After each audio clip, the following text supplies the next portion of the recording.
How we really prepare for this examination. मी मराठीतून बोलतो म्हणजे दोन्ही भाषेत ठेवूया आपण. 2025 साठी नेमकी तयारी कशी करायची हा आपला आजचा विषय आहे.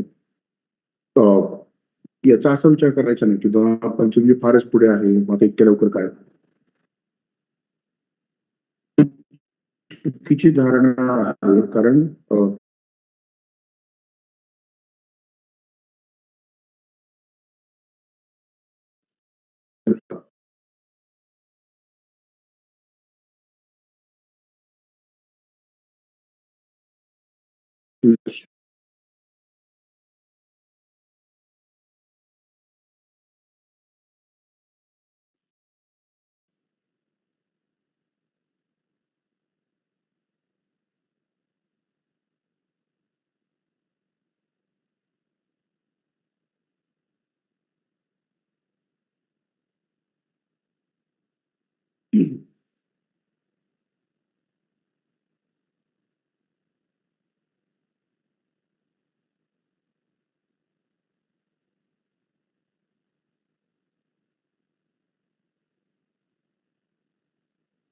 Are you able to see my screen?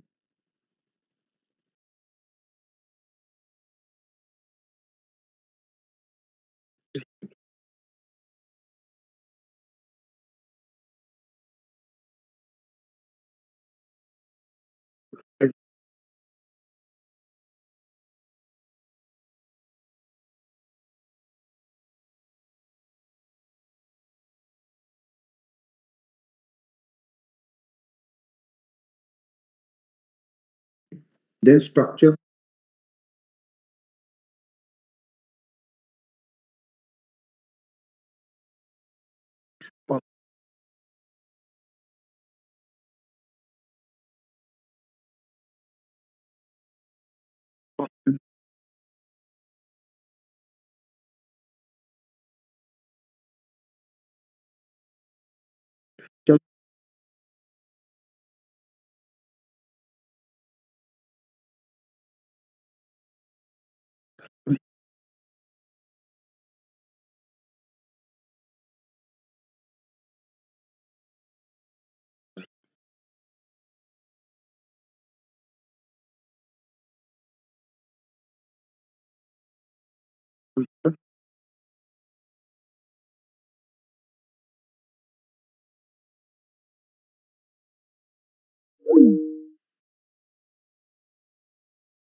तीन चार बरोबर ते शिकवणे, त्याबद्दल टेस्ट घेणे, तुम्हाला तयार करणे परीक्षेसाठी, हा एक भाग झाला.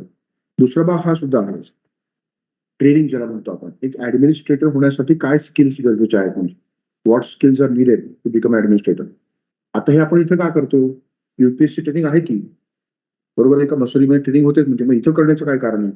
There's a specific reason behind using this word training here, because UPSC tests different skills of the candidate to the examination, different stage of the examination. वेगवेगळे टप्पे आहेत युपीएससी परीक्षेचे. त्यातून आयोग जो उमेदवार आहे त्याच्या वेगवेगळ्या कौशल्याची चाचणी घेते. मी लक्षात तुमच्या. आणि मग तुम्हाला हे प्रत्यक्षपणे कुठे दिसतं? Where do we see directly? UPSC calls interview stage as personality test. मुलाखती जो टप्पा आहे UPSCचा, त्याला आयोग काय म्हणतं? व्यक्तिमत्व चाचणी. मग ते काय बघतात? The candidate who is appearing, whether that candidate is suitable for administrative job.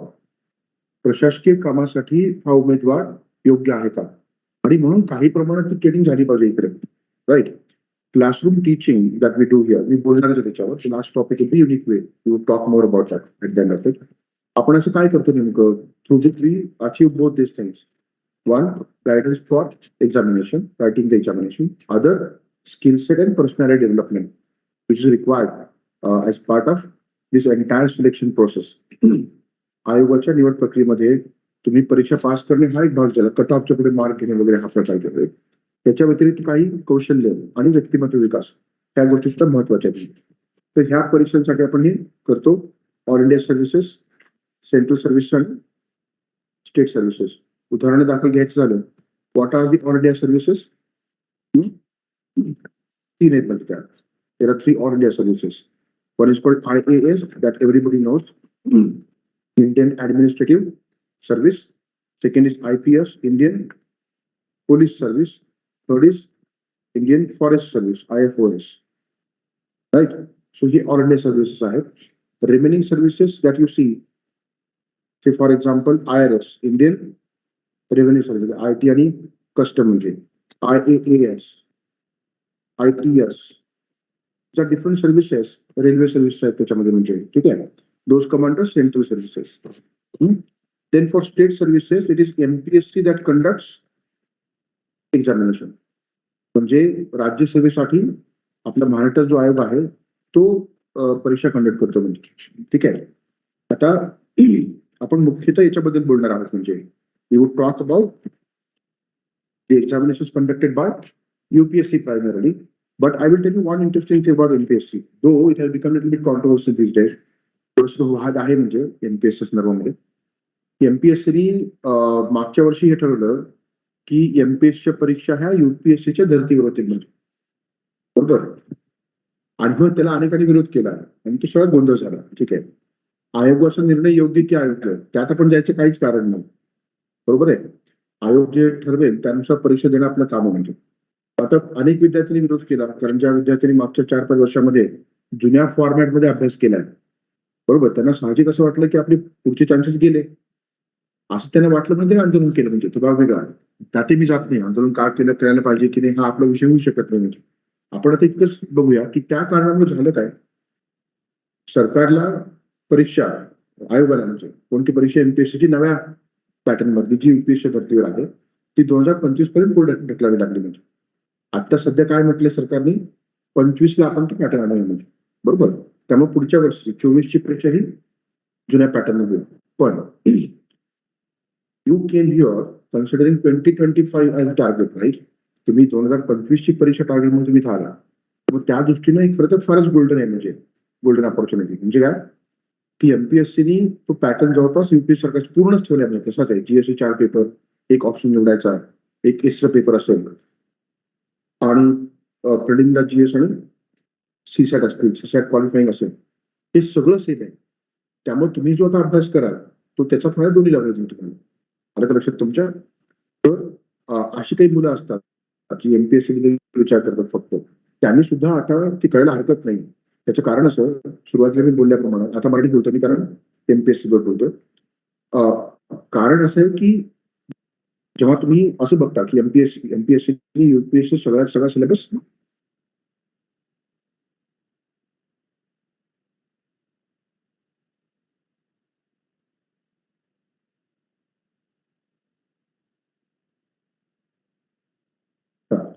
Am I audible online again?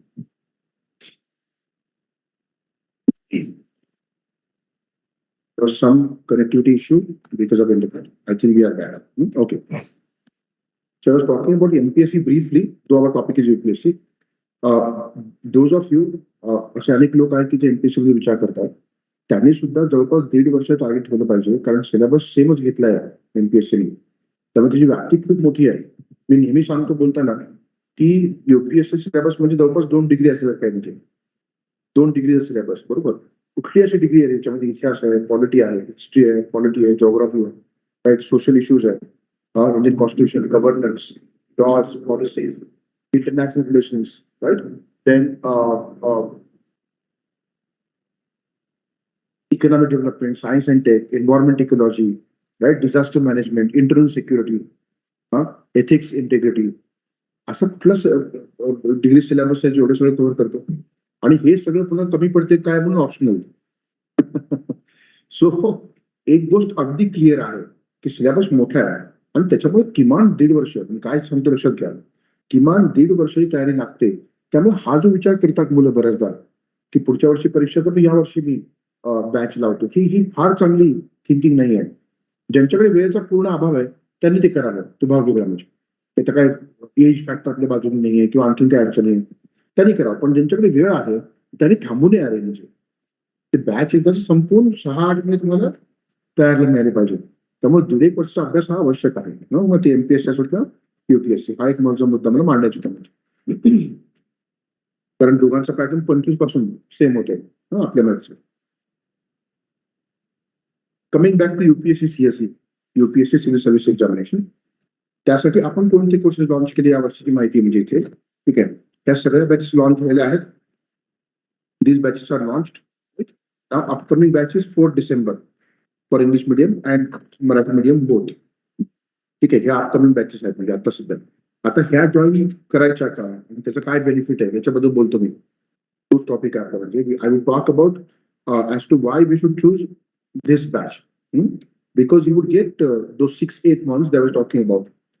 ज्या 6-8 महिन्याबद्दल बोलते मी बॅच नंतरच्या तयारीसाठी, त्या बॅच मध्ये ते मिळणं सोपं जातं. बोलू आपण त्याच्याबद्दल ना. थोडंसं ब्रीफली म्हणजे पटकन बोलूया की what is public administration.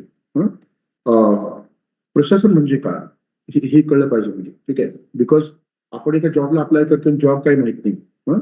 So काही पॉईंट्स आहेत इथे. First, it is non political bureaucratic machinery. बरोबर, काय ते बिगर राजकीय, राजकीय नाही येते, बिगर राजकीय. बरोबर. So non political bureaucratic machinery. When you say bureaucracy, मग त्याचं काम काय नेमकं, what is the work of bureaucracy, you can see that below. It is implementation of laws and policies. Government किसका आहे, गव्हर्नमेंट कुणाचं आहे, कोणत्या पक्षाचं आहे, हे आपल्याला मॅटर करू नये. म्हणजे ऍडमिनिस्ट्रेटरनी ज्या काही पॉलिसीज लॉज पास केले गेले त्याची अंमलबजावणी करणे हे प्रशासनाचे काम आहे. ठीक आहे, but it operates in political context.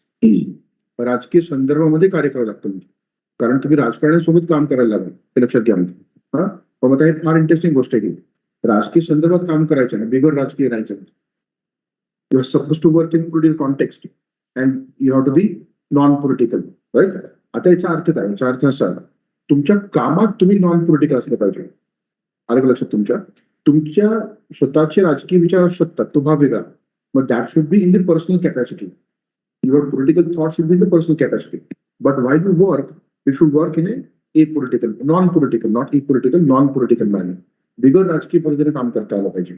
म्हणून मी माझे उदाहरण देतो. म्हणजे समजा if I am teaching from this dais, right, what are my personal political opinions, those should not come in my teaching. कळते का. म्हणजे माझी राजकीय काय मतं आहेत किंवा माझी काय राजकीय विचार प्रणाली आहे ती माझ्या शिकवण्यामध्ये यायला नको. इथली भूमिका वेगळी असली पाहिजे. आलं का लक्षात तुमच्या. बाहेर गेल्यानंतर मला मतदान करताना कोणाला करायचं ते माझा प्रश्न झाला. म्हणजे तसंच एखाद्या प्रशासकाचा आहे की प्रशासकाने आपली कामं ही प्रशासनाला अनुसरून, कायद्यांना अनुसरून, संविधान अनुसरून केली पाहिजेत. त्याच्यामध्ये राजकीय मुद्दे यायला नको. आणि आणखीन अवघड काय होतं, कारण आपण राजकीय कॉन्टेक्स्ट मध्ये काम करतो. पण मग ती इतकंही अवघड नाही. म्हणजे if you work properly you can do this. So you work in political context. Standard and efficiency, caliber, integrity, training. लक्षात घ्या, you are dealing with the entire nation, you as in the entire bureaucratic machinery. प्रशासकीय पूर्ण जी व्यवस्था आहे ना, ती संपूर्ण देशासाठी काम करते. पार्लमेंट कडून भारताच्या किंवा वेगवेगळ्या राज्यांच्या असेंब्लीकडून जे काही कायदे पास होतात, ज्या योजना तयार होतात, त्या सगळ्यांची अंमलबजावणी कोण करतं, प्रशासन. बरोबर आहे का. ती खूप मोठी जबाबदारी. म्हणजे इन शॉर्ट जर मी असं म्हणालो की entire revenue the government owns, right, संपूर्ण महसूल जे गव्हर्नमेंट घेतं ना, त्याचा खर्च ह्या गोष्टींच्या अंमलबजावणीसाठी म्हणजे लॉज अँड पॉलिसीज ती तुमच्या थ्रू होणार आहे. मग तुम्हाला असं नाही कळत खूप मोठी जबाबदारी. बरोबर. It's a huge responsibility and in order to carry that responsibility we need candidates who are eligible. इतकं मोठं हे काम जबाबदारी पार पाडण्यासाठी तुम्हाला असे उमेदवार हवे जे हे योग्य पद्धतीने करते. मग त्यासाठी कॅलिबर, गुणवत्ता, बरोबर, इंटेग्रिटी म्हणजे काय, तुमचा प्रामाणिकपणा, कामाच्या प्रती निष्ठा आणि काय ट्रेनिंग, ते काम करण्यासाठी आवश्यक अशा प्रकारचे प्रशिक्षण. So all this things are very much required and these 3 things, calibre, integrity and training, decide standard and efficiency. So what we look for is a standard efficient administrative machine. म्हणजे ज्याला आपण प्रमाणशीर असं म्हणून, बरोबर, आणि अतिशय कार्यक्षम अशा प्रकारची एक प्रशासनाची चौकट आवश्यक आहे त्या सगळ्या गोष्टी करण्यासाठी. आणि म्हणून मग UPSC आणि MPSC त्या प्रकारचे सिलेबस तयार केले. They have designed syllabus in such a manner so that these things can be checked. Caliber can be checked through entire examination. Integrity can be checked through paper 4, GS paper 4, ethics and integrity. नावच ते म्हणजे, ठीक आहे. Then apart from this basic function, शासनाचं हे अतिशय साधं काम आहे. पहिलं कायदे आणि वेगळे योजना. पण मग ह्याद्वारे काय साध्य करायचं आहे?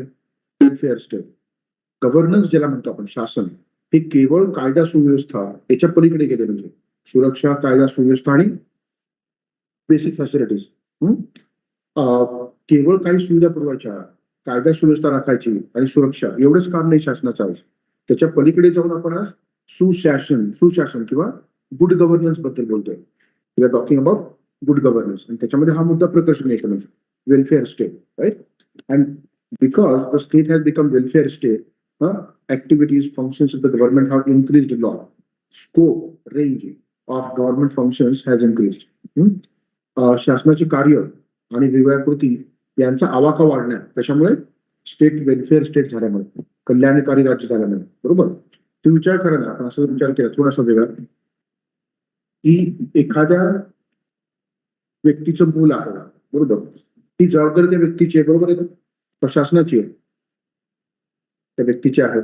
पण मग आज असं नाही, कारण ते मूल केवळ त्या व्यक्तीचं मूल आहे असं नाही, ते भारताचं भावी नागरिक आहे. म्हणजे येते लक्षात तुमच्या. त्यामुळे शासन काय करतंय आज, त्या मुलाच्या संदर्भामध्ये ज्या महत्वाच्या गोष्टी आहेत त्याच्यामध्ये योगदान देतं. म्हणजे मग आपण कसं बघू याच्याकडे, ICDS, integrated child development scheme, एकात्मिक बाल विकास योजना. So through ICDS government intervenes in the upbringing, in the development of the child. त्या लहान मुलाच्या, मुलगा असो किंवा मुलगी, विकासासाठी, पोषणासाठी गव्हर्नमेंट कुठे ना कुठे हस्तक्षेप करतं. म्हणजे बरोबर, सकारात्मक हस्तक्षेप. मग ते अंगणवाडीद्वारे वेगवेगळा आहार पुरवणे असो, खेळणी पुरवणे असो किंवा थोडंफार शिक्षण घडवणे असो. आलं का लक्षात तुमच्या? याला काय म्हणू आपण, वेलफेअर. तर अशा प्रकारच्या त्या आयामामुळे शासनाचं काम प्रचंड वाढलेलं. आणि मग ते शासनाचं काम वाढले म्हणजे काय, प्रशासनाचं काम वाढलं. आणि म्हणून अशा प्रकारचे लोक लागतात. स्टँडर्ड, इंटिग्रिटी असलेले एफिशियंट लोक आपल्याला आवश्यक आहे प्रशासनामध्ये. We need such kind of people. Concept of development administration which is people oriented. प्रशासनाचे वेगवेगळे प्रकार असतात. ऍडमिनिस्ट्रेशन के फिर अलग अलग टाइप्स होते हैं. एक रेव्हेन्यू ऍडमिनिस्ट्रेशन है, दूसरा development administration. In fact this can be divided in different ways. Civil administration, military administration, judicial administration, हे 3 भाग तर करू शकतो. म्हणजे आपण, बरोबर, म्हणजे काय, नागरी प्रशासन, लष्करी प्रशासन आणि काय न्यायिक प्रशासन. बरोबर. आपण कशाबद्दल बोलतो इथं, सिव्हिल ऍडमिनिस्ट्रेशन. कारण परीक्षा कशाची आहे, सिव्हिल सर्व्हिसेस. त्यात लिहिलंच आहे ना, CSE, civil services examination. So we are only talking about civil services. जेव्हा तुम्ही सिव्हिल सर्व्हिसेस म्हणतात त्यात पुन्हा किमान 2 तरी, म्हणजे रेव्हेन्यू ऍडमिनिस्ट्रेशन आणि डेव्हलपमेंट ऍडमिनिस्ट्रेशन अशी विभागणी करता येते. इतरही आहेत पण हे 2 महत्वाचे. तर महसुलाचं प्रशासन आणि काय, विकास प्रशासन. आणि विकास प्रशासनाला प्रचंड महत्व आज आलेलं आहे, कारण शासनाची भूमिका बदलली. म्हणजे I would not go to details of all those things, नाही तिकडे पॉलिटिकल लेक्चर सुरू होईल. म्हणजे ते नको करायला. आपण आता इतके तेवढंच सांगतो की विकासाचा मुद्दा, त्यानंतर कल्याणाचा मुद्दा, लोक कल्याणाचा, यातून शासनाची कामं प्रचंड वाढली. The scope of government has increase. आणि त्यातून ऍडमिनिस्ट्रेशनचे काम वाढलेले. आणि त्याच्यामुळे तुम्हाला त्या प्रकारचे लोक लागतात. आता अर्थातच त्याच्यामुळे हे काम फारच इंटरेस्टिंग पण व्हायला लागतं. It becomes quite interesting as well. तर थोडासा अंदाज आला, did you get some idea about administration? थोडंसं ओके. ना सिव्हिल सर्व्हिस आता बोलल्याप्रमाणे all India civil service, IAS, IPS and IFOS, IFS, forest service, right? Central services are IFS, Indian Foreign Service, IAAS, Audit and Account, IRS, Postal Service वगैरे वगैरे. हे कशामध्ये येतात, central services मध्ये, right. And there are state services, deputy collector, tehsildar, naib tehsildar, BDO, CO ह्या जे post आहेत, those are filled up by MPSC or state PSCs through recruitment to competitive examinations. स्पर्धा परीक्षा घेऊन वेगवेगळ्या राज्यांचे जे काही आयोग आहेत, राज्य आयोग, ते यातून ह्या पदांची भरती करतात. आणि महाराष्ट्र नावात बोलायला जातं MPSC. Other services, judicial military आता बोलले मी, ठीक आहे. तर हे स्वरूप झालं Indian public administration. We are primarily concern with civil services. If we are talking about civil services, we must understand structure of the examination conducted by UPSC for what is called civil service examination. बरोबर, ज्याला आपण नागरी सेवा असं म्हणतो. Civil services म्हणजे काय? नागरी सेवा. म्हणजे कोणत्या सेवा? ज्या न्यायिक नाही आहेत, ज्या लष्करी नाही आहेत. नागरी सेवा. बरोबर. तर नागरी सेवा परीक्षा असं म्हणतात ते सिव्हिल सर्व्हिसेस एक्झामिनेशन. काय स्ट्रक्चर आहे तुम्हाला सगळ्यांना माहिती आहे खरं तर. All of you know it and will quickly go through it. पटकन जाऊया त्यातून, कारण because last Sunday also you had one seminar, right, जहाँ पे आपने ये बात की होगी, आपने you might have talked about this, right. So UPSC conducts this examination in 2 stages. आपल्या सगळ्याला काय माहितीये? 3 स्टेजेस. बरोबर, ठीक आहे. खरं तर आयोगाच्या दृष्टीने 2 टप्पे आहेत, पण तयारीच्या दृष्टीने 3 टप्पे आहेत. म्हणजे from the perspective of commission those are 2 stages, and from the preparation perspective make it 3 stages. Why I saying 2 stages? Because UPSC notification says so. आयोगाच्या त्या नोटिफिकेशन मध्ये हे आहे. काय आहे? पहिला टप्पा आहे तो प्रिलिमिनरी एक्झामिनेशनचा, म्हणजे पूर्व परीक्षा म्हणतो आपण, right. The first stage is of preliminary examination, second mains examination. फिर UPSC ने मेंस एग्जामिनेशन में 2 किए, written and oral. So written and personality test. कारण त्या संपूर्ण मुख्य परीक्षेचे मार्क एकत्र घेऊन तुमचा रँक निघतो. 1750 मार्क कशाचे? मेन्सचे, म्हणजे लिडायचे, आणि 275 कशाचे? तर दोन्हीचे एकत्र करून मग ते रँकिंग काढतात. त्यामुळे आयोगाच्या दृष्टीनं ती एकच परीक्षा आहे, मेन्स एक्झामिनेशन ज्याला म्हणतो आपण. पण तयारीच्या दृष्टीने म्हणजे आपण 3 टप्पे करतो. प्रिलिमिनरी, पूर्व परीक्षा, मुख्य परीक्षा, आणि मग मुलाखत किंवा व्यक्तिमत्व चाचणी. बरोबर, आयोगाचा सुद्धा वापर झाला तर. So from the perspective of commission it's a 2-stage examination, prelim and mains. But from our perspective, preparation point of view, preliminary examination, mains, written examination, and then interview or personality test. मग 3 टप्प्याबद्दल पटकन जाणून घेऊया. Let us talk about all 3 stages. First stage is preliminary examination, which is screening test. आणि याचा अर्थ काय? Screening test ज्या म्हणतो आपण, what is the meaning of it? It means UPSC wants to screen out rather non serious candidates. आता असतात ना की देऊन बघायचं वगैरे असं प्रकार, कारण लाखो लोक बसतात, त्यापैकी सगळे सिरियस नसतात, म्हणजे ठीक आहे. त्यामुळे नॉन सिरियस कॅन्डिडेट्सना एलिमिनेट करण्यासाठी. आता अर्थात कित्येक सिरियस कॅन्डिडेट एलिमिनेट होतात, त्याने डिस्करेज व्हायचे कारण नाही, म्हणजे कारण ती परीक्षा थोडीशी आहेच, ज्याला आपण अनसर्टन असं म्हणूया. बरोबर, every time there is pattern change, new questions coming. आता एक उदाहरण द्यायचं झालं तर टीना डाबी प्रिलिम परीक्षा 0.5 मार्कांनी पास झाली. म्हणजे समजा एक प्रश्न चुकला असता तर ऑल इंडिया रँक 1 सुद्धा प्रिलिम पास झाली नसती ना. मग आता ते 0.4 पास होऊन सुद्धा त्या नंबर 1 आल्या, म्हणजे याचा अर्थ काय? शी वॉज अ सिरियस कॅन्डिडेट. तर समटाइम्स इट हॅपन्स. त्यामुळे फार विचार नाही करायचा याचा. पण मग आयोगाचा उद्देश सांगतो मी तुम्हाला, की 7-8 लाख 9 लाख लोक असतात, त्यापैकी त्यांना काय 10,000 काढायला लागतात for the mains purpose, right. आणि म्हणून स्क्रीनिंग टेस्ट. त्याचे 2 भाग आहेत. म्हणजे so you have to give 2 papers, one in the morning session, other in the afternoon session. एक सकाळच्या सत्रामध्ये आणि दुसरं काय दुपारच्या सत्रामध्ये. General studies paper 1 200 marks. General studies paper 1 त्याच्यामध्ये काय काय म्हणजे the subject that we generally study up to 10th, right. त्याच डेप्थ जास्त अशाचा भाग नाही, विषय ते आहेत, म्हणजे डेप्थ जास्त असते. कळते का? विषय तेच आहेत पण खोली जास्त असते. कोणते विषय आहेत ते? आपण जे अभ्यास करतो, इतिहास, भूगोल, पॉलिटी किंवा नागरिकशास्त्र ज्याला म्हटलं जातं, civics which is called, right, economics, science and tech, environment, ecology, right. These are the subject, geography for that matter, right, जिसके ऊपर सवाल आएंगे in general studies paper 1 apart from a major chunk of current affairs. चालू घडामोडीचा एक महत्त्वाचा भाग त्याच्यामध्ये असतो. जनरल स्टडीज पेपर 1 200 मार्क्स के लिए.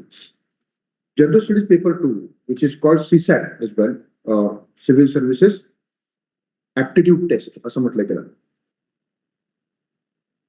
नागरी सेवा कल चाचणी. काय बघायचं? नागरी सेवा कल चाचणी. तुमचा कल आहे का नागरी सेवेकडे? सगळेजण असा विचार करतात सीसॅटचा की काय प्रश्न आले, काय उत्तर, त्यांचं कल काय दिसतं हे बघितलं पाहिजे. लक्षात घ्या, not just about solving a particular question, right. So passage जे आहेत ना त्यात तुम्ही काय उत्तर देता त्यावर तुमचं कल बघतात ते. आलं का लक्षात तुमच्या? ओके. त्यावर पॅसेज सगळे सोडून देईन आणि फक्त मॅथ्स करेन असं करू नका. म्हणजे it should not be the case, right. Aptitude test आहे ती, कल चाचणी, राईट. पण ती क्वालिफाईंग आहे मात्र. It is merely qualifying. म्हणजे काय? तुम्ही अमुक इतके मार्क मिळवले की मग पुढचे मार्क काउंट होत नाही. कशाला? कट ऑफला. कट ऑफ फक्त या 200 मार्कातून येतो. कोणत्या? पहिल्या पेपरच्या.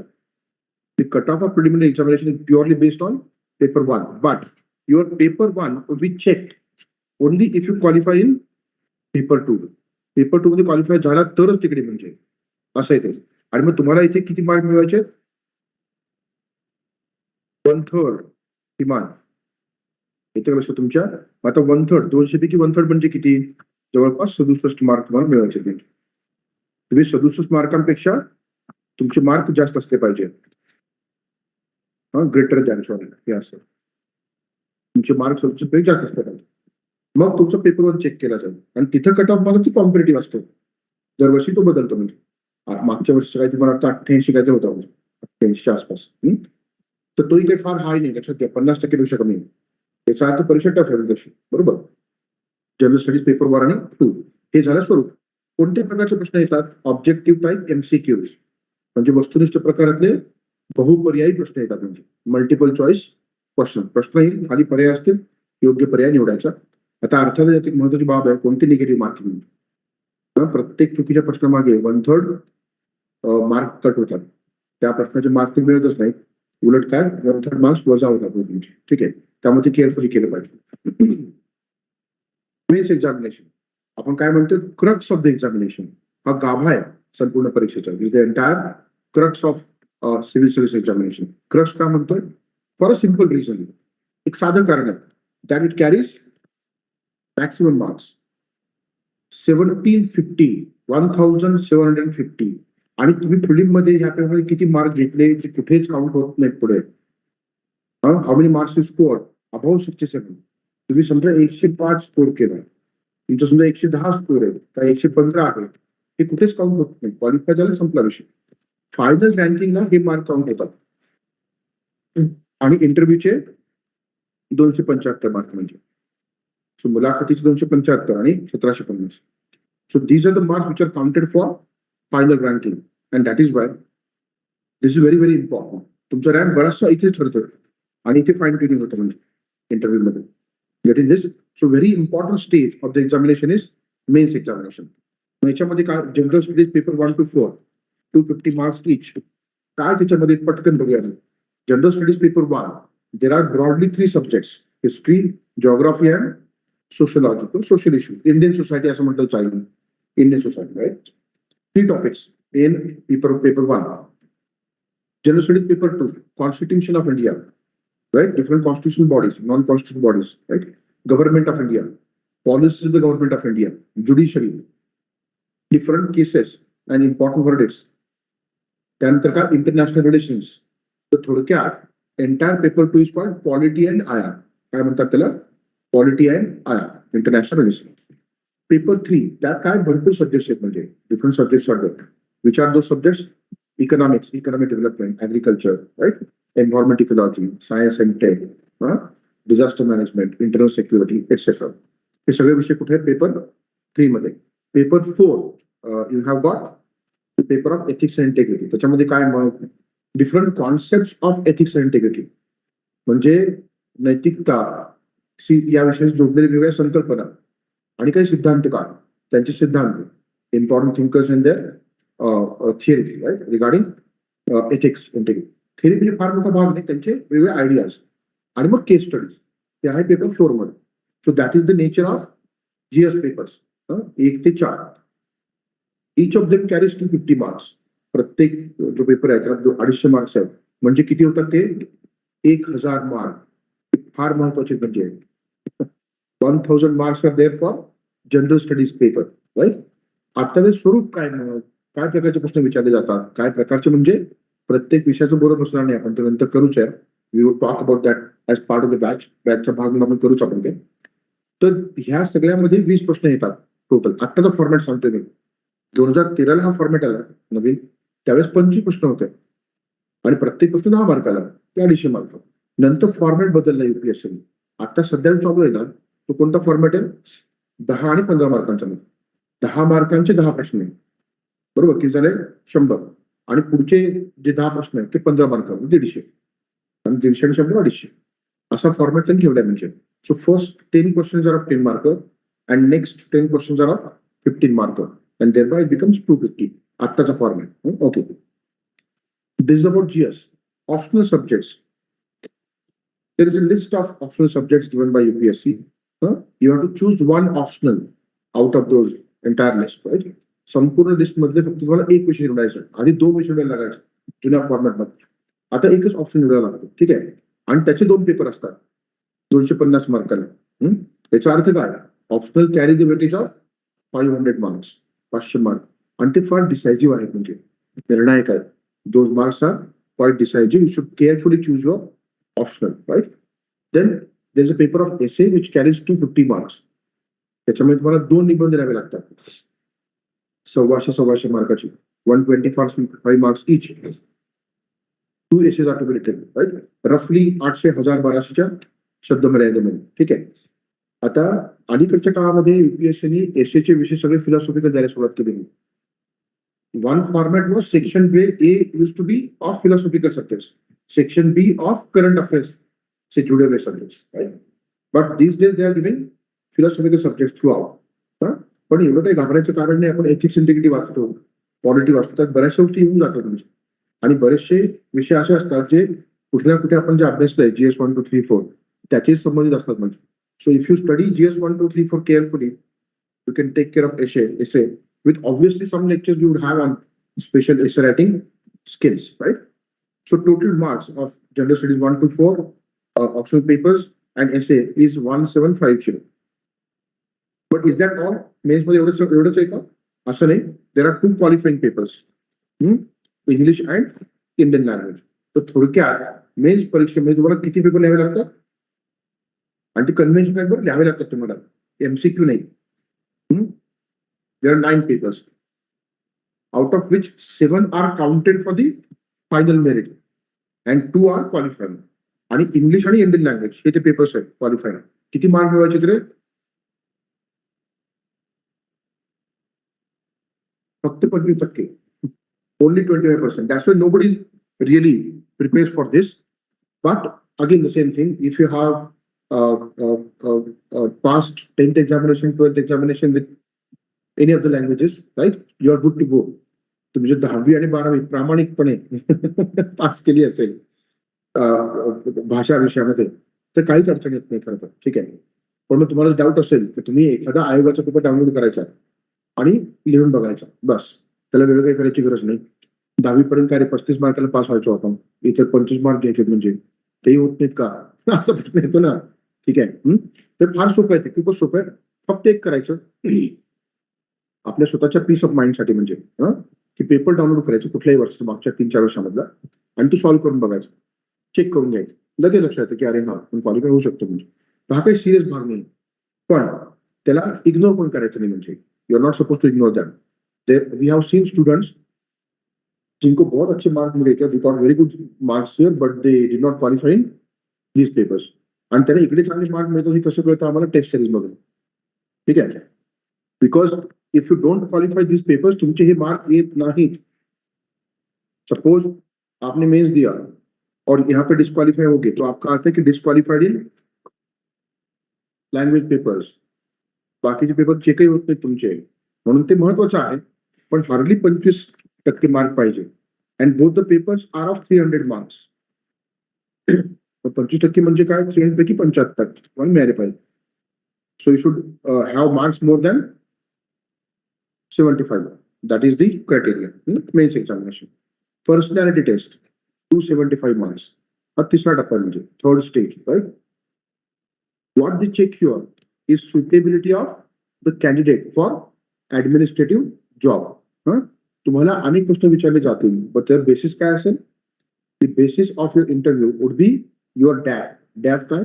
Detailed Application Form. तुम्ही जेव्हा UPSC फॉर्म भरता मेन्सचा पर्टिक्युलरली, एक डिटेल फॉर्म भरावा लागतो. त्यात सगळंच असतं. Your name, your educational background, your family background, social background, your place of birth, where you reside, your graduation, post graduation, any extra curricular activity, hobbies.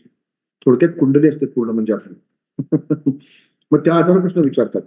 And they try to जज you how suitable you are for the administrative job. प्रशासकीय कामासाठी तुम्ही किती suitable आहात हे check केलं जातं. म्हणजे याबाबत आपण काय करतो तेही बोलूया आपण. स्ट्रक्चर कळलं? Are we clear structure of the examination? Okay. Now one crucial aspect of this examination is optional subject, and students generally face this problem, how to choose optional subject. म्हणजे आपला तो वैकल्पिक विषय कसा निवडायचा याबाबतीत लोकांना गोंधळ असतो बऱ्याच मुलांना. ठीक आहे, तर त्याचे सिंपल 4 क्रायटेरिया आहेत. तुम्ही किती विचार करा, खरं तर हे क्रायटेरिया तुम्ही अप्लाई केले पाहिजे. म्हणजे you should apply this.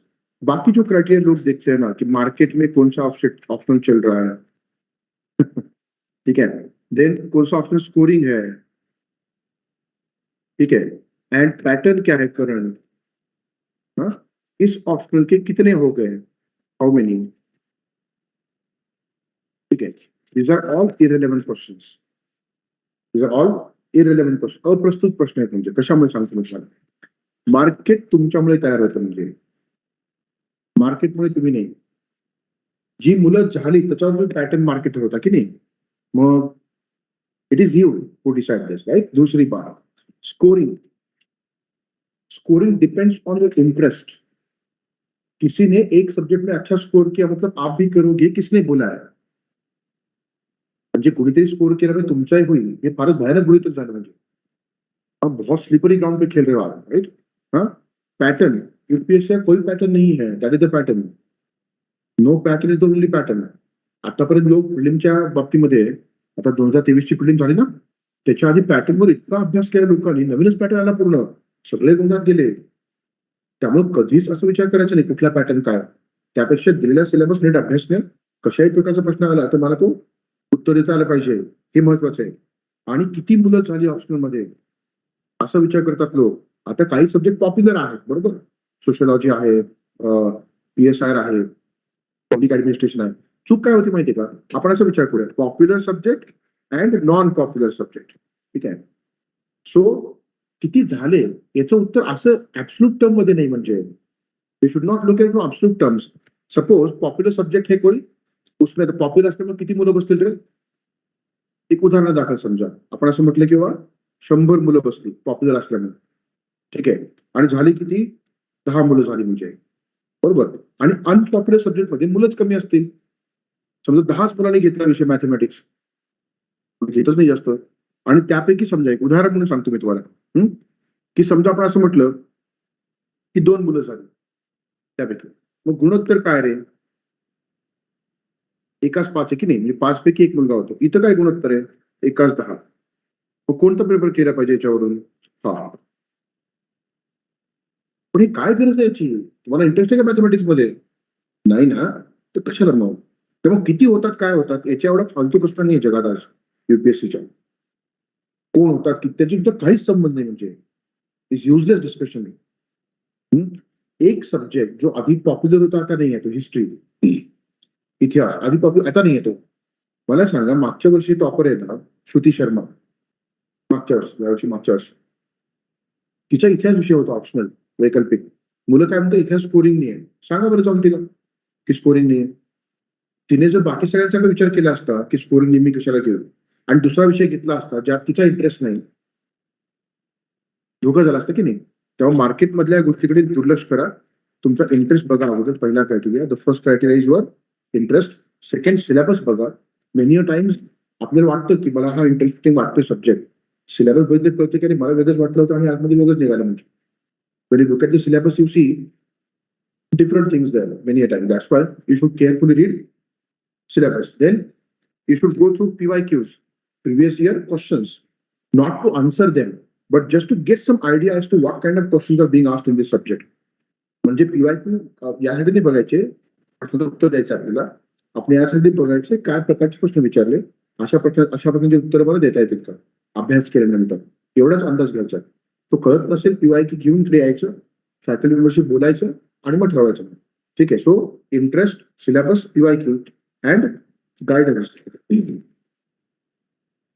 Topper जे असतात ना ते कुठे ना कुठे गायडन्स घेतात, बरं, नंतर ते काहीही बोलू. तुम्हाला मी साधी गोष्ट सांगतो, तुम्हीच उत्तर द्यायचं. कॅन एनीबडी बी जज ऑफ वन सेल्फ. स्वतःचा जज स्वतः होऊ शकतो का माणूस. तर होऊ शकत नाही, लक्षात घ्या. ते फारच म्हणजे इगो झालं त्याचं. ठीक आहे. तर तुम्ही जे पेपर लिहिता मेन्सचे ते चेक करून तर पाहिजे की नको. टेस्ट रिझल्ट सगळे येतात, नंतर ते सांगू किंवा न सांगू. आणि अनेक ठिकाणी टेस्ट सिरीज येतात, म्हणजे भरपूर ठिकाणी गायडन्स घेतात नाही. का घेतात?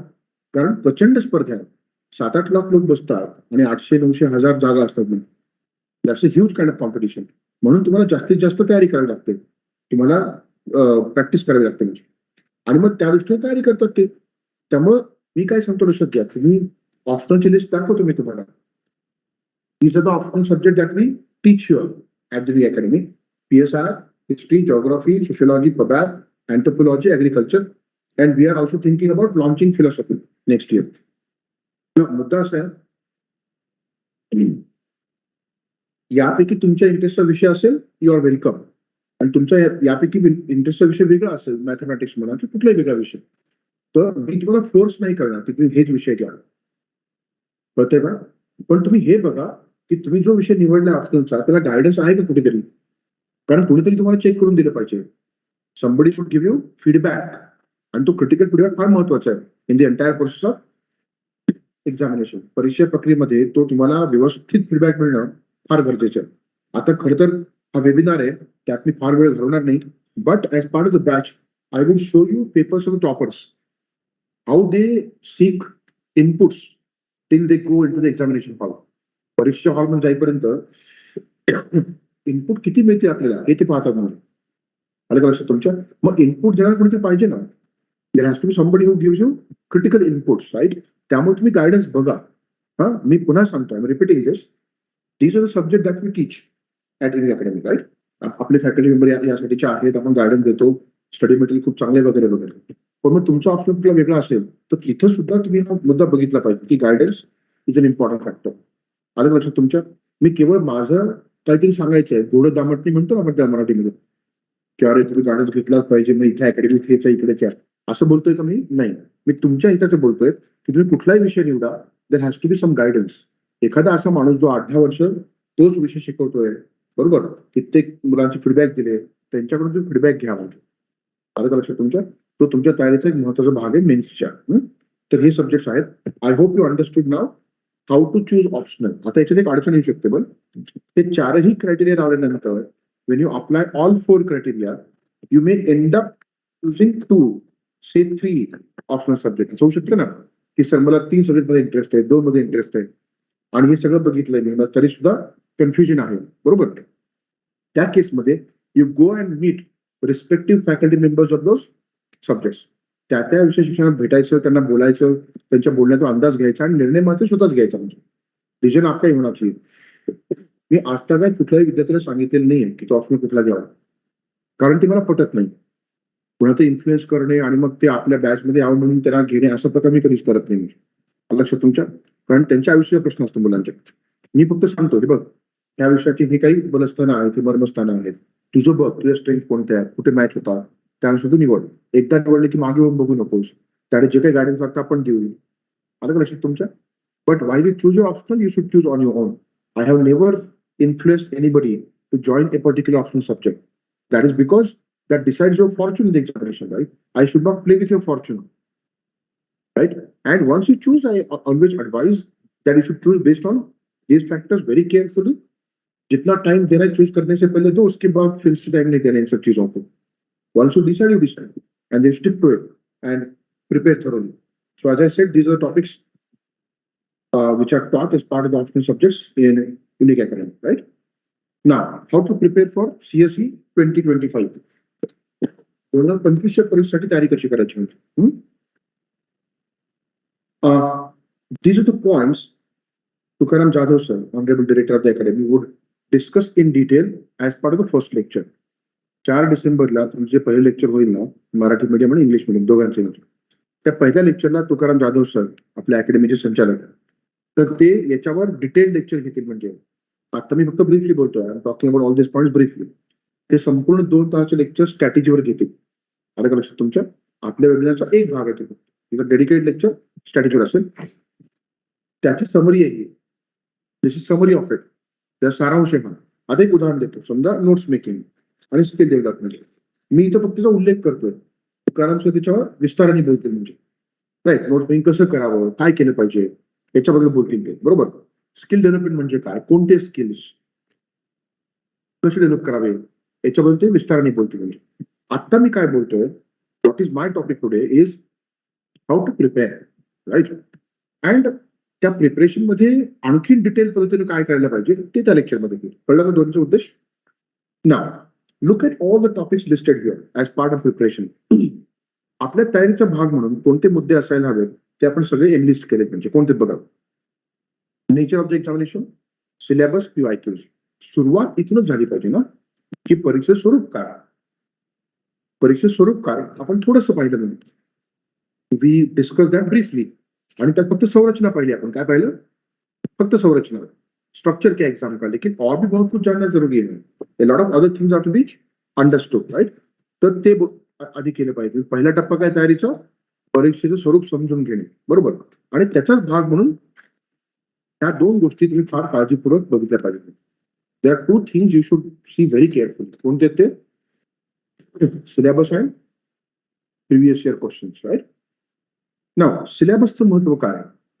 UPSC सिलेबसवर प्रश्न विचारते. म्हणजे UPSC asks questions based on syllabus, and syllabus becomes a criteria, very crucial criteria for all of you to decide what is to be read and what is not to be read. Syllabus इतका महत्वाचा criteria आहे, ठीक आहे, ज्याद्वारे तुम्ही हे ठरवू शकता की काय वाचायला हवं आणि काय वाचायला नको. बरीचशी मुलं कन्फ्युज असतात की पेपरमध्ये काय वाचायला पाहिजे, बरोबर. पेपरमध्ये बरंच काही येते, म्हणजे काय वाचायला पाहिजे ते प्रत्येक विचारून. म्हणजे एकदा कळलं पाहिजे की सिलेबसला अनुसरून आणि PYQला अनुसरून असे टॉपिक्स वाचायचे त्याच्यावर प्रश्न येऊ शकतो. मग ते कळायला आधी काय करणं आवश्यक आहे?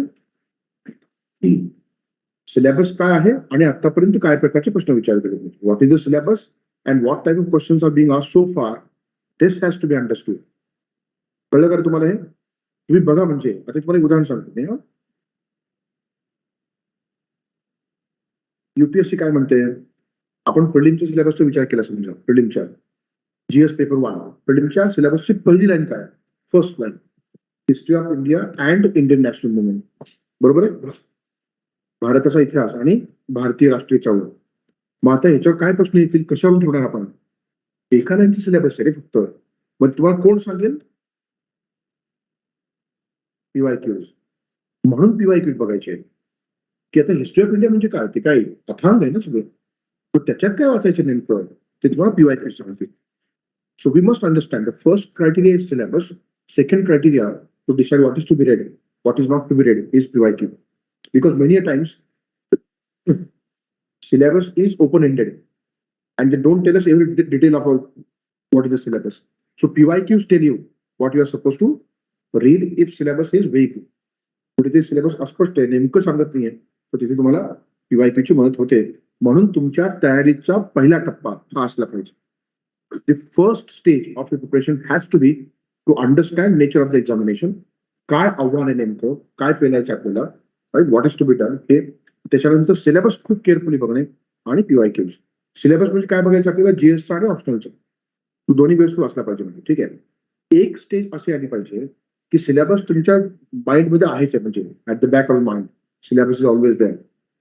म्हणजे आता मी समजा बोलायला लागलो असं पेपर मध्ये काय आहे, तुम्हाला ब्रॉडली माहित पाहिजे की हिस्ट्री आहे, बरोबर. मध्ये हिस्ट्रीमध्ये काय आहे, तेव्हा इंडियन हिस्ट्री आहे, बरोबर आहे, वर्ल्ड हिस्ट्री आहे. पण इंडियन हिस्ट्रीमध्ये काय सांगितलं, एन्शियंट मिडिवल सांगितलंय, त्याच्यामध्ये कल्चरवर फोकस करायला सांगितलं. मॉडर्न मध्ये काय आहे, सगळ्याच गोष्टी सांगितल्या, political, social, economic, cultural, right. मग वर्ल्ड हिस्ट्रीमध्ये काय सांगितलंय, फक्त मॉडर्न वर्ल्ड हिस्ट्री, एन्शियंट आणि मिडिवल वर्ल्ड सांगितलेलं नाहीये असं. किंवा जॉग्राफी बघा, जॉग्राफीमध्ये काय, इंडियन जॉग्राफी आणि वर्ल्ड जॉग्राफी दोन्ही कंपोनंट आहे. तर त्याच्यामध्ये काय नेमकं आलं तुमच्या इंडियन सोसायटी, त्यामध्ये काय nature of Indian society, social issues काय आहेत. तर थोडक्यात काय सिलेबस तुमचा असा पाठ झाला पाहिजे, वाचून वाचून शब्द पाठ थोडं. हा उद्देश नाही इथे की ब्रॉडली माहित पाहिजे की काय सिलेबस आहे. म्हणजे broadly you should know what is the syllabus, so that when you take the paper in hand. हा टॉपिक बघितला आपण, सुप्रीम कोर्टाने परवाच बघा समलिंगी विवाहावर एक कॉमेंट केली, बरोबर आहे. मग आपला तो विषय आहे ना, LGBTQ हा विषय सोशल इश्यू आहे, त्याच्यावरचं धोरण शासनाचं पॉलिटीचा विषय. आपण वाचलं पाहिजे ते. हे कशावर ठरवतं तुम्ही? सिलेबसवरून. कारण तुमच्या डोक्यात सिलेबस आहे की आपले सोशल इश्यू आहे, बरोबर, आणि आपल्याला गव्हर्नमेंटच्या पॉलिसीज पण आहेत. मी तुम्हाला अतिशय ढोबळ उदाहरण दिलं बघा, very simple example. So it is very very important to read syllabus multiple times and to go through PYQs at least twice. एकदा दोनदा किमान PYQ पाहिले पाहिजेत. म्हणजे हा झाला पहिला टप्पा तुमच्या तयारीचा, first stage, right. Second, once you understand nature of the examination, syllabus and PYQs, right, you must go for conceptual understanding. आता conceptual understanding मध्ये काय म्हणतो मी नेमकं? Basic concepts. You must learn basic concepts because there are different topics here. Say economics, say history, geography, social issues, polity, IR. All these subjects do have their own basic concepts. आपण अनेक विषय अभ्यासतो आपल्या GS 1 to 3 पुढचा भाग म्हणून. त्या प्रत्येक विषयाच्या म्हणून काही मूलभूत संकल्पना आहेत. मी तुम्हाला उदाहरण देतो वेगळ्या विषयाचं. म्हणजे तुम्ही एक इकॉनॉमिक्स हा विषय घ्या तुमच्या GSचा, किंवा IR हा विषय घ्या, कुठलाही घ्या. आपण एक काहीतरी बघूया. सपोज तुम्ही आर्टिकल वाचायला लागले इकॉनॉमिक्सचं, गव्हर्नमेंटच्या बजेट बद्दल एक काहीतरी आर्टिकल आलं, कारण आपल्या सिलेबसचा भाग आहे. So there is an article on budget of government of India, आणि मग त्याच्यामध्ये हे सांगितलं गेलं की government this time in the budget has focused primarily on reducing the primary deficit. प्राथमिक तूट कमी करण्यावर भारताच्या बजेटचा भर दिसतो. मग आता आपल्यासमोर प्राथमिक तूट माहितच नाही, व्हॉट इज प्रायमरी डेफिसिट. त्या आर्टिकलचा आपला काही संबंध राहतो का रे? काहीच राहत नाही. म्हणजे देयर इज नो रिलेशन, किंवा काहीच कळणार नाही. So it is very important to first understand basic concept, right. किंवा आपण असं विचार केला, समजा आणखी एक आपण असं बघूया, दॅट रिसेंट कुठलं उदाहरण घ्या, ते चालू बघा इस्रायल आणि हमासचं. ठीक आहे. आफ्टर दॅट अटॅक बाय हमासने जो काय अटॅक केला, Israel has launch counter attack on a massive scale. इस्रायलने मोठा काउंटर अटॅक केलाय, म्हणजे बरोबर आहे का? आणि मग कुणीतरी एखादा स्कॉलर लिहितो की this massive counter attack is to create deterrence so that in future Hamas doesn't really go for this kind of action.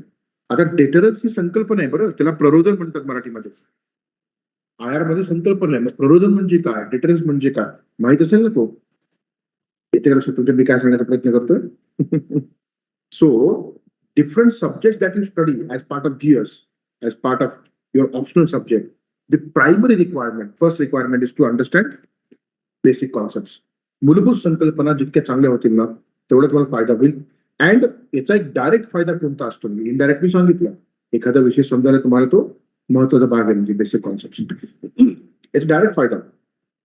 Many questions in preliminary examination are based on concept. बरेचसे प्रश्न prelim मध्ये हे संकल्पना, मूलभूत संकल्पना आधारित असतात. आता अलीकडचा ट्रेंड बघा, कुठलाच पॅटर्न नसतो तुम्हाला सांगितलं, बट एक रिसेंट ट्रेंड बघायला मिळतो आपल्याला, जो बदलू शकतो. म्हणजे on the topic called polity, UPSC has tended to ask more questions on basic concepts. कळतं तुम्हाला मी काय सांगण्याचा प्रयत्न करतो? UPSC अलीकडच्या काळामध्ये मूलभूत संकल्पनेवर आधारित अशा प्रकारचे प्रश्न, नागरिक शास्त्र ज्याला म्हणतो आपण, किंवा राज्यव्यवस्था, या विषयावर असे प्रश्न टाकायला सुरुवात केली.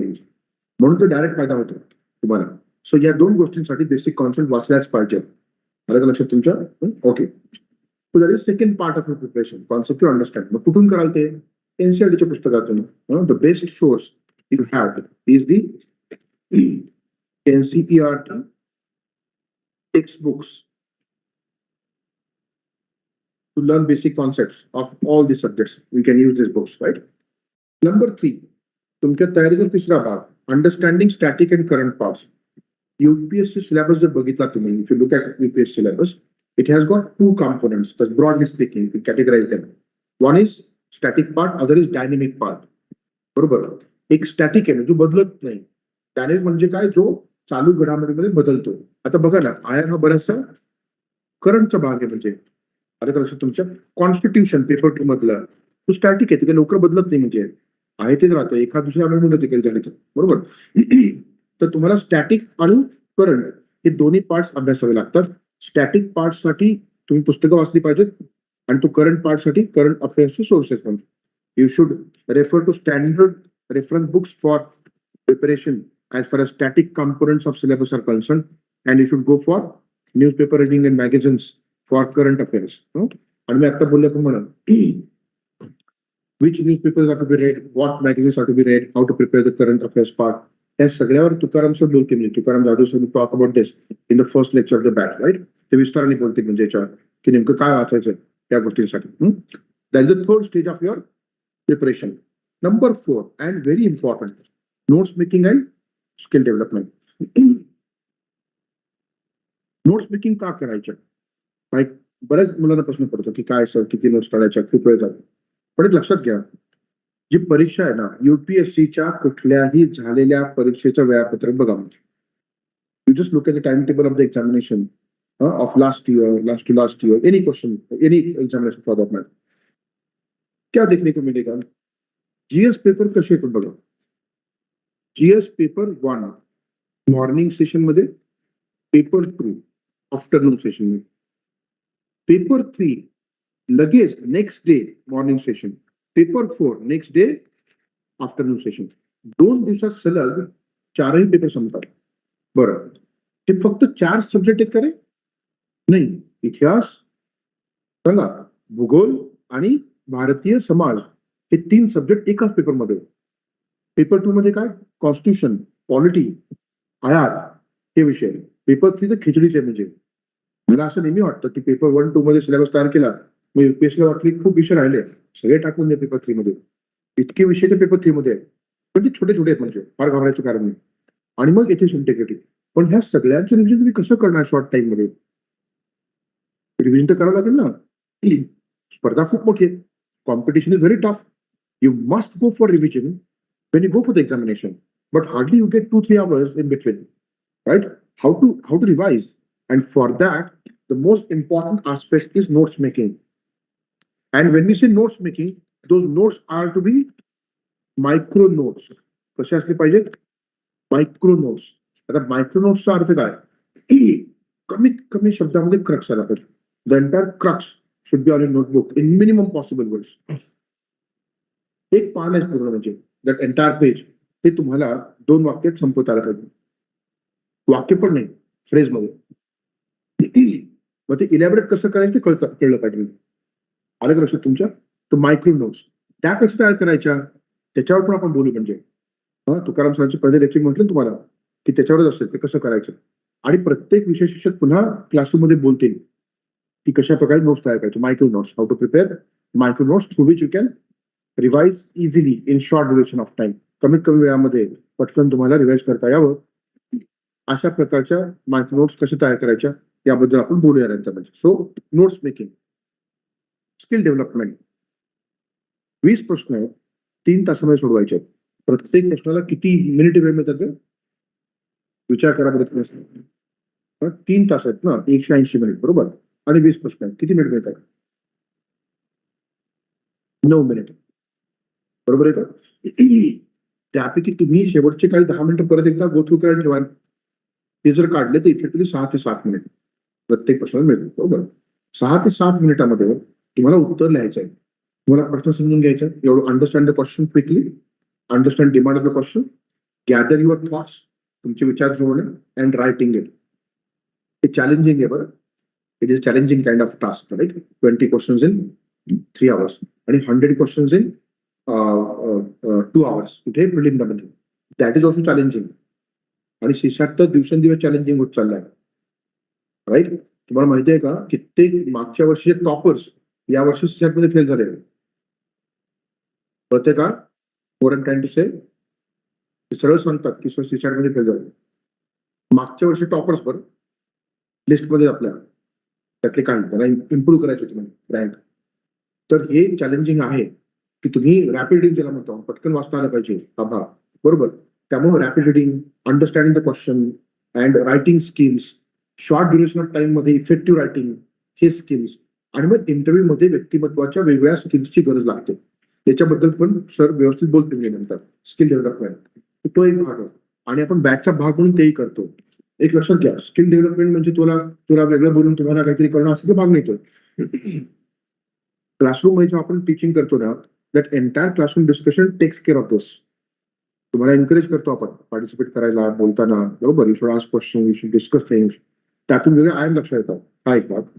दुसरी गोष्ट test series, answer writing practice, revision, reverse test series, यातून सुद्धा तुमचे स्किल्स डेव्हलप होतात. आलं का लक्षात तुमच्या? तर हे सगळं आपण इथे करून घेतो, रायटिंगचा जो भाग, बरोबर. आणि इंटरव्ह्यूची वेगळी तयारी होते म्हणजे आपली separate preparation for interview, right. So these are the stages of your preparation. Notes making, skill development. त्यानंतर जो नोट्स बनाए आपने, the notes that you have prepared, you should revise it multiple times, as many times as possible. You should do answer writing practice. Suggestion माझं काय असतं generally, एखादा topic घेतला तुम्ही कुठलाही, तो तुम्ही दोनदा वाचला, 2 रीडिंग्स, देन मायक्रो नोट्स. मग त्या टॉपिकवर तुम्ही 1 किंवा 2च प्रश्न लिहायचे, पटकन चेक करून घ्यायचे. आणि मी विद्यार्थ्यांना सांगतो, I tell students to write 1 question only and come to me. समोरासमोर चेक करून देतो मी. If you write 10 questions in the initial phase of your preparation, right? आम्हाला माहिती असते तुम्ही त्या सर्व 10 प्रश्न उत्तरामध्ये सारख्या चुका करणार आहात. कारण तुमची अजून सुरुवात आहे म्हणजे आता. मग मी 10 प्रश्न तेच फीडबॅक द्यायचे नाही, त्याला काहीच अर्थ नाही. The first stage is to go for 1 question, 1 answer. Write it, get it evaluated. मग आपलं काय काय चुकतंय, पुढच्या उत्तरात ते इम्प्रूव्ह करायचं आणि मग पुढचं उत्तर लिहायचं. कळलं का तुम्हाला? आणि नंतर जेव्हा तुम्ही बऱ्यापैकी यातून जाता, then you go for the sectional test, then full fledge test paper. ते असं टप्प्याटप्प्याने करायचं ते म्हणजे आन्सर रायटिंग प्रॅक्टिस. आणि शेवटचा टप्पा तुमच्या आन्सर रायटिंग प्रॅक्टिसचा is a test series. Just like UPSC examination, ऐसे एनवायरमेंट में जाकर के टेस्ट सॉल्व करना. तो इस तरह से इसको तुम्हें करना पड़ेगा. That is how you are suppose to prepare. So these are stages of preparation. आता मी इतकं बोललो सगळं, ठीक आहे. I will tell you an important thing here. परत त्या मुद्द्याकडे परत येतो मी, as to why you are suppose to start early as far as 2025 is concern. कारण आपला उद्देश तोच आहे ना सध्या, म्हणजे लवकर का सुरुवात करायची, हीच बॅच का 4 डिसेंबरची. हे सगळं जे आहे ना मित्रांनो, हा पार्ट, याला तुम्हाला किमान मेन्सच्या तयारीला 8 ते 9 महिने लागतात. म्हणजे 8 to 9 months, बरोबर. आणि हा जो भाग आहे आन्सर रायटिंग, रिव्हिजन वगैरे वगैरे किंवा टेस्ट सिरीज, याला तुम्ही 1 ते 2 महिने दिले पाहिजे, राईट. आणि प्रिलिमच्या तयारीसाठी तुमच्याकडे 6 महिने असले पाहिजे, 6 months of for prelim. Are you getting this? So around 6 months for prelims, right. 1-2 months for test series, rigorous test series, and 8 to 9 months for mains preparation. Are we clear on this? हे कसं बसवायचं आता? Your target is 2025. Let is assume that the May end में prelim का examination है, जो generally आजकल चल रहा है. तर जानेवारी ते मे किती महिने असतात? हे 5 महिने. आणि 1 महिना ऍड करायचा डिसेंबर, म्हणजे किती महिने होतील ते? 6 महिने. याचा अर्थ काय? You should start prelim preparation from December 2024. बरोबर आहे का? डिसेंबर, you get 6 months आगे जाकर, right? Now, do you have another 12 months for preparation of this thing? Yes. येते का लक्षात तुमच्या की तुमच्याकडे 8-9 महिने प्लस 2 महिने आहेत का? 9-11 महिने आहेत का आजपासून? सहज आहे तुमचे. हे करणं शक्य आहे. आणि मिनिमम एवढं लागतंच आहे. आता समजा मे मध्ये काय जॉईन केलं 25 मध्ये, मग थोडं ते क्रंच व्हायला लागतं, टाइम क्रंच, मग अग्रेसिव्हली करायला लागतं. म्हणजे एक खूपच सुंदर प्लॅन तयार होतो हा. Wonderful kind of a plan. You have dedicated time for mains preparation, you have dedicated time for test series. मेन्सच्या आधीची नाही रे, त्याच्या आधीच एक तुमची तयारी होऊन जाते म्हणजे. And then dedicated time slot for prelim preparation. This is the ideal way to prepare for UPSC or the new format of MPSC, right? And that's why I'm emphasizing that this batch is crucial. If you ask me, मला विचारलं तर तिथून पुढे गेल्यानंतर तुम्ही तुमचा वेळ घालताय नाही. You are wasting your time, right. मग आता ते मे जूनच्या बॅच कशासाठी? बरीचशी मुलं खूपच आधी येतात पुन्हा, म्हणजे याच्यापेक्षा त्यांचं असतं 2026, आणि त्यातली काही मुलं 2025 असतात, तयारीचे असतात, त्यांचं बेसिक झालेलं ऑलरेडी. पण ठीक आहे, मेच्या बॅच मध्ये या, तयारी करा. आणि काही मुलं तयारी खूप असते की मी तयारी करणारच असेल, मला फक्त गायडन्स द्या, ते तिकडे येतात. पण those of you who are thinking bit early and ideally so, which allows you to plan things very thoroughly, You should go for it. कळलं का आता हे तयारीचा जो भाग आहे? Okay. Last part of this session is this, the unique way, what all things we do as part of the batch. So comprehensive teaching for all 3 stages of the examination. Teaching करत असताना तिन्ही गोष्टी आमच्या डोक्यात असतात. When we teach, we have a lot of things in mind. कधी कधी मुलं म्हणतात सर हा विषय डेव्हिएट होतोय, आपण ते मुलांना सांगतो बरं की तुम्ही सांगत जा डेव्हिएट होत असेल तर. म्हणजे क्लासरूम मध्ये काहीतरी बोलतोय मी जे तुम्हाला वाटतं परीक्षा संबंधित नाहीये, मी अपफ्रंट सांगायचं म्हणजे की सर हे वेगळ्या दिशेने चाललं, तुमचा अधिकार आहे तो, येते करू शकतो तुमच्या, दॅट इज युअर राईट. पण मग बऱ्याचदा असं होतं मुलं म्हणतात की डिबेट होतोय, मग मी त्यांना सांगतो तुम्ही का चर्चा करतोय, why am I discussing it, because this type of question may be asked in interview for example. So we are preparing you through the classroom discussion for all 3 stages of the examination, prelim, mains and interview, right? Advanced study material covering static as well as dynamic aspect. Throughout the year you would get static material, and when you go for the mains, त्याच्या 1 वर्ष आधीचं 1 year prior जो current affairs है उसके booklets बनाते हैं हम. We prepare the booklets for the mains going students, which are quite useful every year, right? त्यातून प्रश्न येतात बरेचसे म्हणजे. So that dynamic part is also covered in both. Test series pre and mains with critical detailed feedback. तुम्ही classroom मध्ये तुमच्या तयारीचा भाग म्हणजे उत्तर तुम्ही लिहून आणता ना, ते फॅकल्टी मेंबर चेक करून देतात. त्याला काय आपण चार्ज वगैरे लावत नाही, लक्षात घ्या. म्हणजे हे तर तुमच्या इतर ठिकाणी चार्ज लावतात. म्हणजे we consider as part of our batch. पण टेस्ट सिरीज मध्ये तुम्हाला घ्यावी लागेल. तो test series with critical and detailed feedback. Every year आपण जे मुलांचे पेपर चेक करतो ते आपल्याकडे आहेत बरं, सॉफ्ट कॉपी, हार्ड कॉपी, ते बघू शकता. म्हणजे टॉपर्सचे उत्तर, right.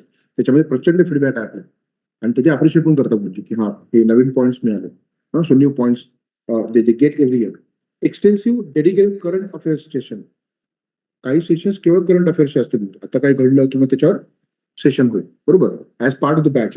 Interview preparation, mock interviews with critical feedback आपल्या मुलांसाठी आपण फ्रीज करतो. म्हणजे की तुम्हाला मॉक इंटरव्ह्यूची तयारीसाठी जे गायडन्स लागतात ते तुमच्या डॅफवर आधारित, बेस्ड ऑन युअर डॅफ क्वेश्चनर, काय प्रश्न विचारले जाऊ शकते जे लिस्ट देतो म्हणजे आपण, ठीक आहे. आणि तो क्रिटिकल फीडबॅक तुमच्या इंटरव्ह्यू नंतर, मॉक इंटरव्ह्यू नंतरचा. म्हणजे interaction with successful candidates in special sessions. Generally whenever our students come who are working in the administration, then आपण सांगतो you come in the classroom and have interaction with the student. That is one. Every year जे UPSC परीक्षेमधून युनिकची मुलं pass होतात त्यांना आपण ती classroom मध्ये आणून मुलांशी इंटरॅक्शन घडवतो. म्हणजे that is second. Third, this year we have started a new kind of initiative. एक नवीन सेशन सुरू केलं आपण. Student generally know bit about IAS, IPS, right, IFS, IRS. पण मग इतर services, other services which are there, माहिती नहीं है, यूपीएससी का बड़ा लिस्ट है, उसमें कई सारे सर्विसेज है. इंडियन ट्रेड सर्विस, क्या पता है उसके बारे में, आपको कुछ नहीं पता, राइट. तो आपण काय करतोय, आपले बरेचसे विद्यार्थी किंवा जे लोक आहेत त्या सर्व्हिसमध्ये त्यांना बोलवून सेशन ठेवलेत आपण, and they would talk about their service, उनका काम, what kind of work you have, so that it becomes easy for you to choose this service of your choice. आपण सुरू केलं बघ talk with toppers in terms of understanding a particular service. So this kind of initiatives we take as part of the batch. And then personal guidance. Whenever you approach any faculty, you get personal guidance, one-to-one session jala manto apan, right? So this is also part of the batch. So the upcoming batch on 4th December, both Marathi and English medium, usme sab kuch hoga as part of the batch, right? All right. So this is what I decide to talk about today as part of this session. So thank you for listening me patiently. If you have any questions, you can go ahead and ask. For the online session ends here. Those of you who are online, session ends here. Thank you so much. Those of you who are sitting here and those of you who are on the online platform, Microsoft के, आप सवाल पूछ सकते हैं.